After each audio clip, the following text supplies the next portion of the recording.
السلام عليكم، ازيكم حبايبي؟ عاملين ايه؟ يا رب تكونوا جميعا بخير وفي احسن حال. في الفيديو بتاعنا النهارده هنعمل مع بعض الجبنه البيضه الدمياطي او الجبنه البراميلي.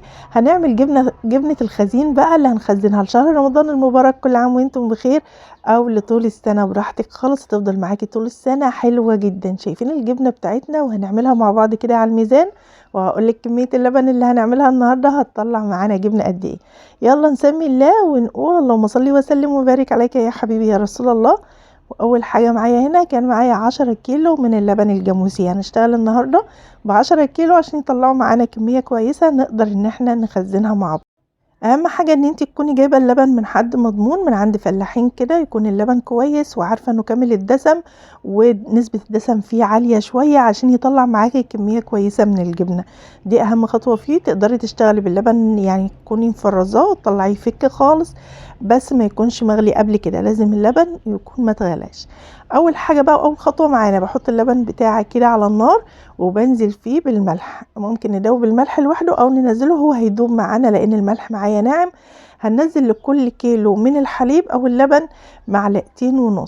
قبل كده عملته معاكم ب2 معلقة بس للكيلو، بس احنا المرة دي هنخزنه فبنزود الملح شوية عشان الملح اللي بيحافظ لنا على الجبنة تعيش اطول فترة.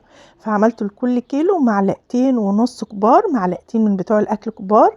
عملت بيهم مليتهم كده كويس، يعني المعلقه بتمليها هرمي. 1.5 معلقة من معلقه الطعام لكل كيلو. بقى بتحسبي الكيلوات بتاعتك وبتبداي ان انت تعملي الكميه، وبننزل بيها واللبن كده على النار وبنقلب بندوب اللبن، وفي نفس الوقت بنوزع حراره اللبن عشان ما يسخنش معاكي من تحت ويبقى بارد لسه من فوق.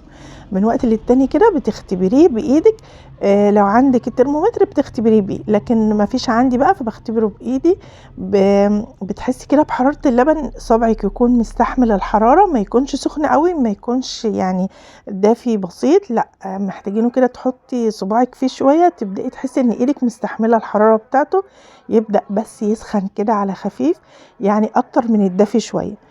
واول ما تحسي ان هو كده خلاص معاكي بقى دافي وخد درجة الحرارة بقى اللي احنا محتاجينها، بنقفل على طول عليه النار. اول ما تحسي كده شايفين بدأ يطلع دخانة خفيفة، هو مش سخن، هو بدأ يدفى بس زيادة شوية، يعني ايدنا كده مستحملة.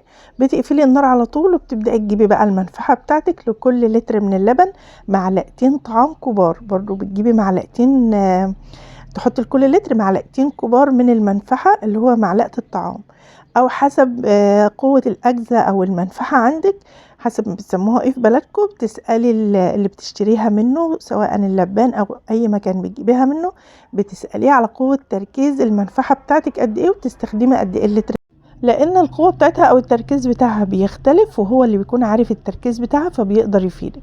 هنا انا استخدمت معلقتين ودوبتهم كويس كده، يعني لكل لتر معلقتين. بتظبطي برضو عدد المعالق حسب الحليب اللي عندك او اللبن اللي بتستخدميه. بندوبها تمام وبنغطي عليها على طول كده وهي سخنة عشان تحتفظ بالحرارة بتاعتها، ونسيبها مش اقل من 2-3 ساعات لحد ما تبدأ تتجبن معانا. شايفين هنا بعد ما سبتها حوالي 3 ساعات كده، الجبنة خلاص بدأت تمسك وخلاص اتجبنت وكده تمام معانا. شايفين؟ بوريكم بقى شكلها كده اول ما بتتجبن بتبقى معانا بالشكل ده. خلاص هنا بقى هنبدأ نشتغل في الجبنة بتاعتنا. هوريكم بس الشكل بتاعها وقوامها. شايفين الجبنة؟ اللهم بارك. بتبقى معاكي بقى بالشكل ده، وبتحس ان هي بدأت كده تطلع او تنزل الشرش بتاعها او المية بتاعتها.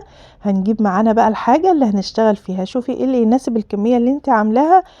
مصفى كده او اي حاجة عندك، يعني المهم تكون مصفى تصفي لك الشرش تنزله. هنا كان عندي المصفى اللي هي بتاعه غسيل الخضار دي، حسيت ان هي اللي مناسبة للكمية اللي انا عاملاها عشان تاخد الكمية كلها. فهنجيبها، جبتها كده جهزتها، وكمان معايا شال نضيف او شاشة نضيفة. المهم حاجة تكوني مخصصاها كده بقى للجبنة، تكون نضيفة ومفيش فيها اي روايح ولا اي حاجة خالص. وهنبدأ نفردها بالشكل ده في المصفى بتاعتنا. ممكن مصفى ستيل، بس المهم تاخد الكمية اللي معاكي. وبعد كده هنبدأ ننزل بقى بالجبنة بتاعتنا، ناخدها كده وننزلها زي ما انتم شايفين الجبنة تحفة اللهم بارك. هنبدأ نوزعها كده في المصفى بتاعتنا وهننزل بالكمية كلها. طبعا عايزة اقول لكم اللبن كان عندي دسم جدا ويعني سمين زيادة. الجبنة دي بقى تنفع كده، يعني هي حلوة، جبنة بخيرها وجبنة مغذية ومفيدة جدا وطعمها بيبقى تحفة. والجبنة بتبقى معانا طرية وكريمي. بصراحة مفيش احلى بقى ولا اروع من كده، وطبعا بتتباع بره غالية جدا عشان جبنة بخيرها ومتكلفة وكده. لكن اصحاب الدايت مش هتنفعهم خالص، لان نسبة الدسم فيها بتكون عالية شوية. لو عايزة تعمليها بقى للدايت بتسيبيها كده تبيتها عندك لحد ما تشيلي الوش بتاعها او القشرة بتاعتها عشان تخليها من الدسم خالص وتعمليها. انما كده دي بقى معانا كاملة الدسم. بعد ما نزلت بيها كلها كده هقفل عليها وهسيبها شوية لحد ما تبدأ تصفي شوية من الشرش بتاعها او تنزله. بعد كده هنبدأ نفتح عليها من تاني، هتلاقوها بدأت تعمل طبقة كده، بس حاجة لسه كده فيها شرش على الوش سايباه محجوز كده من ما تصفاش، وعاملة مية على الوش شايفين بالشكل ده. هنبدأ نقلبها كده في بعضها تاني، نقلبها ونفتحها من بعض عشان الشرش ده يتصفى وينزل معانا. وطبعا انا كنت اخدت الشرش اللي بينزل في الاول ده، انا من وقت للتاني برفع المصفى وباخد من الطبقة اللي تحت اللي هو الشرشة بقى الزيادة. اخدت شوية اللي في الاول عشان هي اللي هنحفظ فيها الجبنة بعد كده، وبعد كده من وقت للتاني كل ما بحس ان الشرش زيادة في الطبقة تحت عشان بيبقى طبعا واصل للجبنة بتاعتنا، فببدأ افضيه واصفيه خلاص مش محتاجينه خالص. بناخد الكمية بس اللي هنحتاجها للجبنة والباقي خلاص مش محتاجينه. بعد كده بغطي عليها تاني، هنقفل عليها تاني وهنسيبها برضو تصفي معانا شوية، وهنرجع نكرر نفس الخطوة دي عشان نتخلص من اكبر كمية بقى من الشرش والمية اللي فيها. مش عايزينها هيبقى فيها اي مية زيادة خالص، عايزينها تتخلص من كل السوائل اللي فيها عشان الجبنة عندنا تبقى ناشفة وحلوة. هنا برضو هتلاحظوا ان هي عملت طبقة تاني. هنبدأ ان احنا نقلبها تاني، شايفين الشرشة واقفة على الوش، فهنقلبها من تاني كده عشان المية دي خلاص او السوائل بتاعتها والشرش اللي فيها كله يتصفى تمام. هنبدأ نقلبها بالشكل ده ونوزعها كده، يعني عايزين ان احنا الشرش ده يبدأ ينزل لتحت ويبدأ يتصفى برضه. طبعا الخطوات دي مهمة عشان الجبنة بتاعتك تطلع معاكي مظبوطة، وتطلع الخلطة بعد كده جامدة ومتماسكة، وتطلع الجبنة معانا تمام.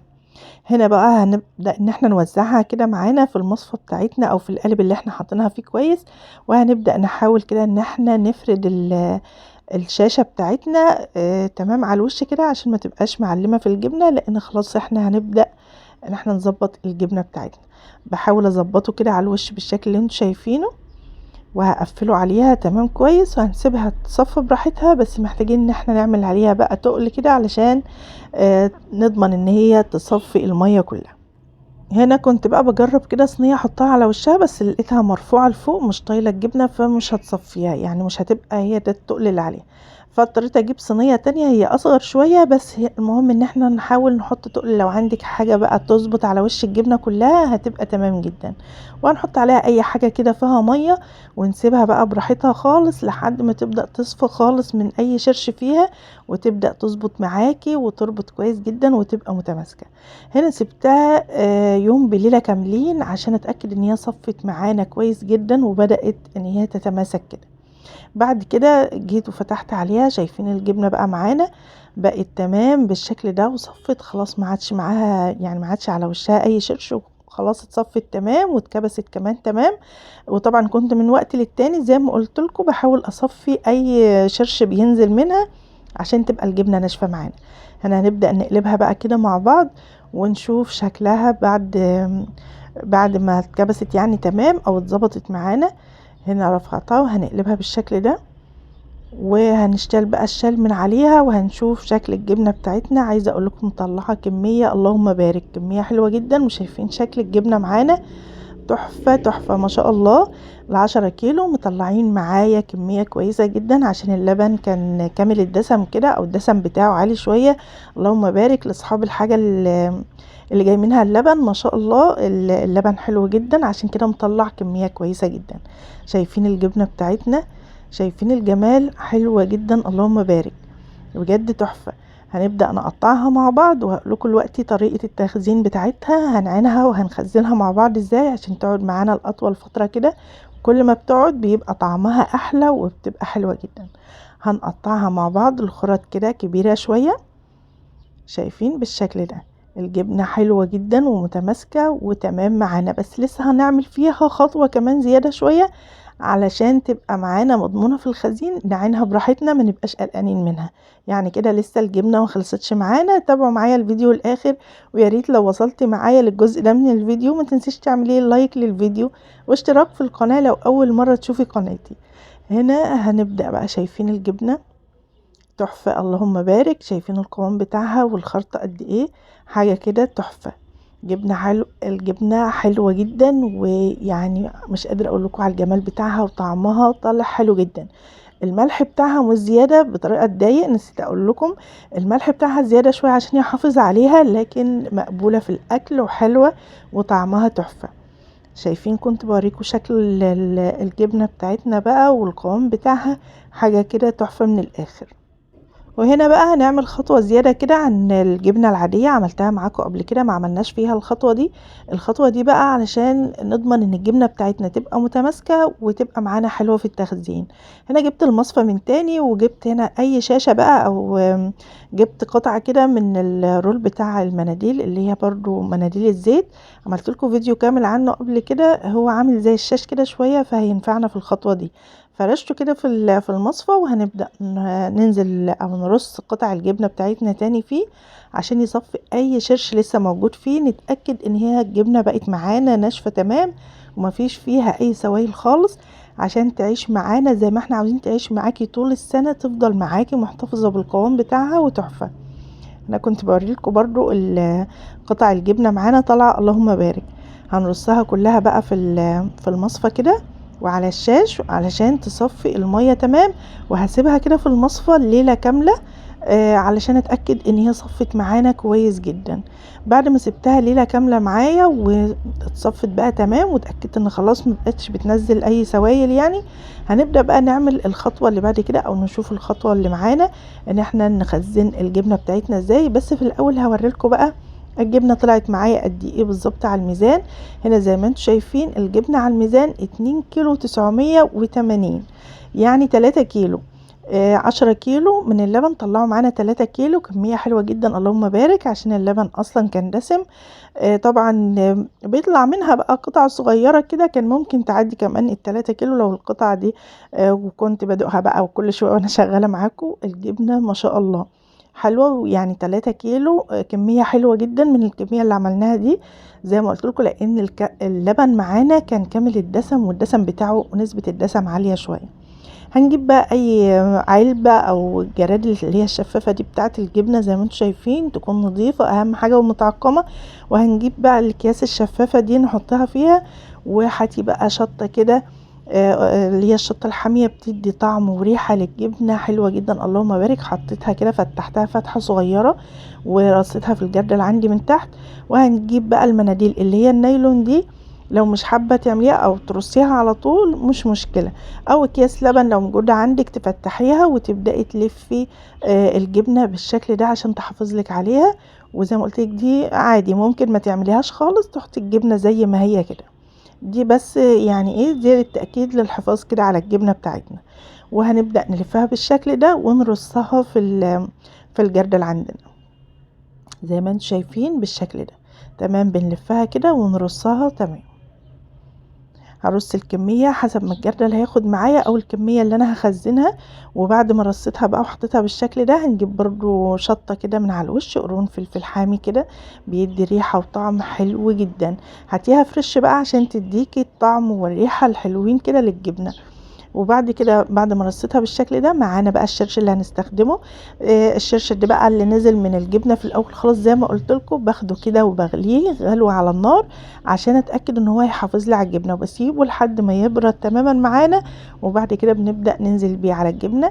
الشرش مش بضيف له ملح، خلاص هو نزل فيه من الملح اللي في الجبنه، فالشرش عندنا ملحه مظبوط وتمام، فمش بزود معاه ملح، بغليه بس غلوة كده.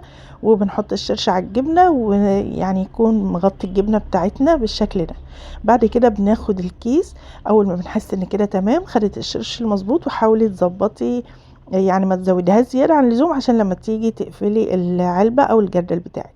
بناخد الكيس نفضيه كويس جدا من الهواء وبنقفله بالشكل ده، تربطيه او تقفليه تمام كده. وبعدين هنجيب الغطا اللي معانا وهنضغطه كويس جدا كأنك لسه شارية الحاجة دي متبسترة. لازم تقفليه كويس جدا، شايفين بالشكل ده، عشان يحافظ لك عليها وتعيش معاكي بقى لأطول فترة. تقدري تعينيها بقى في التلاجة او بره التلاجة براحتك خالص، ما تقلقيش منها، هتبقى معاكي زي الفل. هتقعد معاكي بقى لرمضان ان شاء الله او لاي وقت، هتبقى معاكي جميلة جدا. ودي الجبنة بقى اللي فضلت معايا اللي هستخدمها كده بقى الاستخدام العادي على طول في علبة تلاجة برضو كده. وهننزل عليها برضو فلفل حامي كده او عادي، يعني في المهم تحطي معاها فلفل كده يديها طعم وريحة حلوين. وهننزل عليها برضو بشرشة كده، نغطيها بالشرش بتاعها وبنغطي عليها وبندخلها التلاجة. وتاخدي منها بألف هنا، جبنة تحفة اللهم بارك، حلوة جدا ومش قادرة اقول لكم بقى على جمالها وكريمية وتحفة. اتمنى الفيديو النهاردة يكون عجبكم، ما تنسيش تعملي لايك للفيديو وتعليق حلو، ومع السلامة.